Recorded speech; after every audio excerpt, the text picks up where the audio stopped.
thank you all for joining this session. I also thank you very much to the European Privacy Association to invite me to talk about data protection issues in the cloud computing scenario applied to e-health. I'm actually a lawyer, and I work in Milan for Becker & McKenzie, an American law firm, and I'm specialized in information technology legal issues. Being a lawyer, I enjoyed very much so far the presentations. First of all, because it seems that there are a lot of people working to make this world better, healthier, more secure. But being a lawyer, I also enjoy the presentation because they bring about data protection or privacy issue, as you want to call it.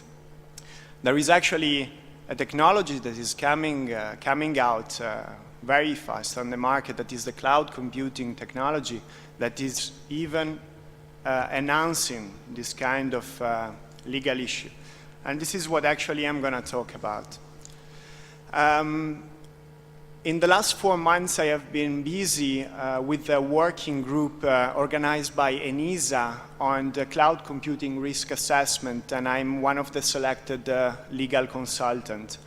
And we worked by making different scenarios. One of these scenarios that we analyzed is the e-health scenario. So that's why I'm here, to share with you the preliminary findings of our study.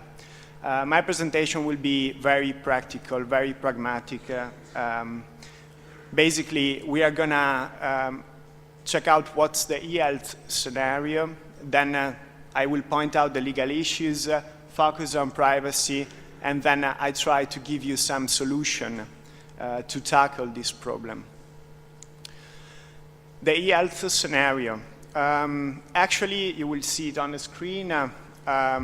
We thought about a scenario where the patient are remotely controlled by a mobile device that brings patient data to a center, elaboration center, where professionals will analyze the data, talk about that, and possibly give an input back to the patient.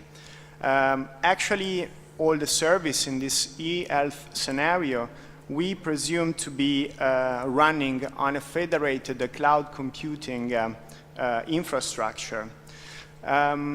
So, moving on, which are the legal issues? There is not just a privacy and data protection issue. There is also a confidentiality issue. Think about the know-how that will circulate in the cloud, thinking about patient records or the knowledge, the know-how related to healthcare service. Think about the intellectual property, copyrighted materials like paper.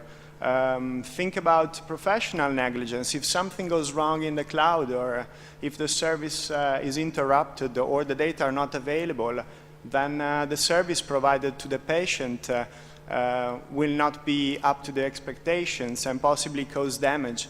And if it causes damage, then the e-health provider will be held liable for negligence, for example. Think about the outsourcing services and changing of control. When you decide to go cloud, you choose your cloud provider because you trust it, because you think it has a fair data protection policy, because you think it's secure. But what happens if we are in a federation of clouds where one cloud provider actually cooperate with other cloud providers, or simply decide to outsource the services to other contractors? Then maybe you want to know that, and maybe you don't want the cloud provider to do that because you do not trust them. Focus on privacy. I'm talking about, I'm talking from the European perspective. So we have the Data Protection Directive. As you see on the screen, it's pretty old. Currently is under revision. So hopefully in few months we will have some new regulatory system. Most important thing is to understand when the directive applies. It basically applies when the processing of data is made by a data controller that is established in a member state territory.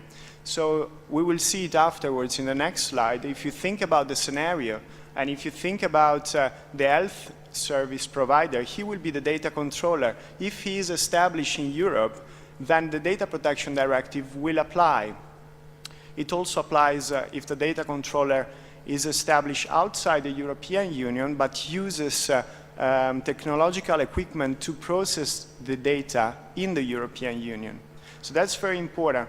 When the directive applies, mainly when the data controller is established in the European Union, meaning that the place of processing of the personal data or the habitual residence of the data subject are not relevant from the data perspective point of view.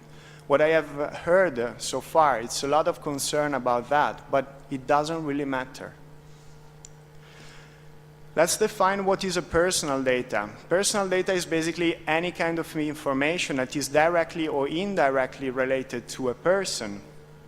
What is a sensitive data? A sensitive data is actually a data that is more, let's say, sensitive for the data subject, let's say health-related data, as we are in the healthcare scenario, or religious, philosophical, whatever, but think about health data are mainly sensitive data, meaning that if you want to process those data, you have to comply with the more stringent regulatory framework. What does processing mean? Basically, any operation carried out on data, you will see a list of it: collection, recording, organization. So in our health scenario, we have definitely a processing of data and sensitive data. Very important to understand who is the controller, who is the processor. The controller is actually the one who decides what to do with the data. The processor is actually the entity that processes the data on behalf of the controller.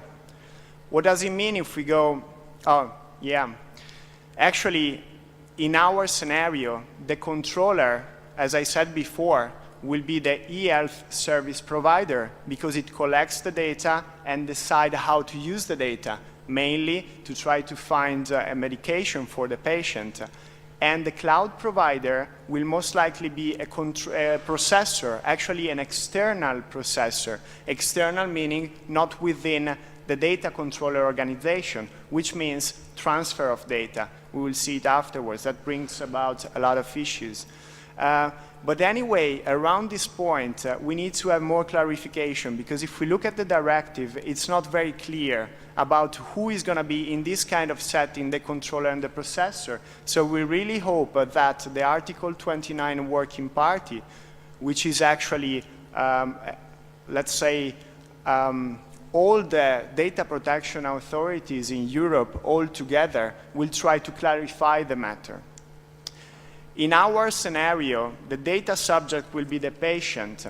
The controller most likely will be the e-health service provider, and the external processor will be the cloud computing service providers. What does it mean? The controller is the one who will be liable. The controller is the one who has to comply with duty and obligations.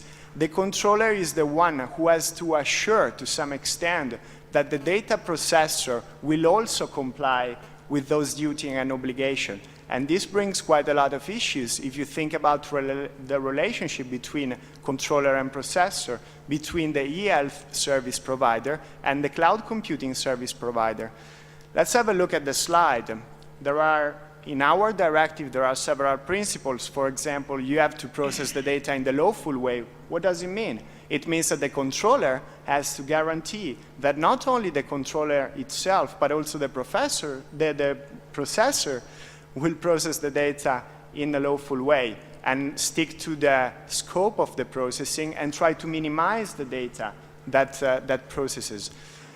Information notice and consent, that's another pillar of the Data Protection Directive. You have to inform the data subject of the processing that you are going to carry out with his or her data. And you have to also have the consent of the patient if you want to process the data most of the time, and definitely if you want to transfer